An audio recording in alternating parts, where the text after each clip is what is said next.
Õnneks leidub Eesti rahva hulgas ka neid julgeid mehi, kes ei kõnni hädasolijast arglikult mööda. 8 sellist meest ja noormeest said täna tunnustatud kodanikujulguse aumärgiga. Kahjuks tuli üks aumärk anda ühele vanahärrale ka postuumselt. Ligimest aidates kaotas ta oma elu. Need 6 meest ja noormeest pälvisid täna kodanikujulguse aumärgi selle eest, et on tõtanud ennast ohtu seades appi hädasolijaile või aidanud kinni pidada kurjategijaid. Neist noorim vaid 16-aastane Harri Valge. Kalmistul eaka naise elu päästes hukkunud Arkadi Barinovi aumärgi võttis vastu poeg Andres Barinov.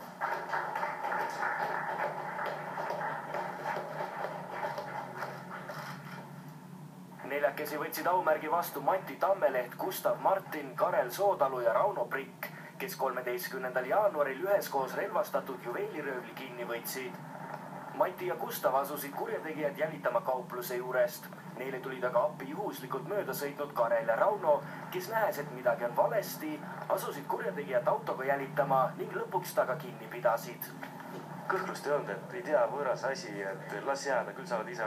Ma ise arvasin tegelikult, et kuna tal oli spordikott üle peal, siis ma ei tea seda piirkonda nii hästi. Arvasin, et keegi on äkki spordikotti varastanud. Mõtlesime, et korra aitame kinni pidada ja üllatus oli suur, kui saite teada, et tegelikult oli hoopis juveelid. Üllatus oli suurem siis, kui ma ta kinni pidasin ja taskust relv maha kukkus. Siis mul jõudis kohal, et midagi on vist teistmoodi. Tänu meeste julgele tegutsemisele tuli välja ka juveeliröövli varasem kuritegu. Koos sellega läks varast trelli taha istuma tervelt 9 aastaks ja 6 kuuks. Kust selline julgus tuli sekkuda? See on täiesti loomulik minu meelest tegelikult, et appi minna, kui näha, et teised inimesed on hädas. Ma ei oskagi öelda, see oli lihtsalt emotsiooni ajal, ma arvan.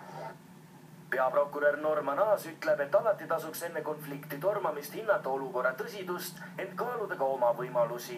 Loomulikult võimalusel tuleb kutsuda appi politsei või mingisuguse turvamehed, kui see võimalik on, aga viimase vahendina, kui see on võimalik kannatanut ikkagi abistada, on, ma arvan, iga inimese kohus teha endast kõik oleneva.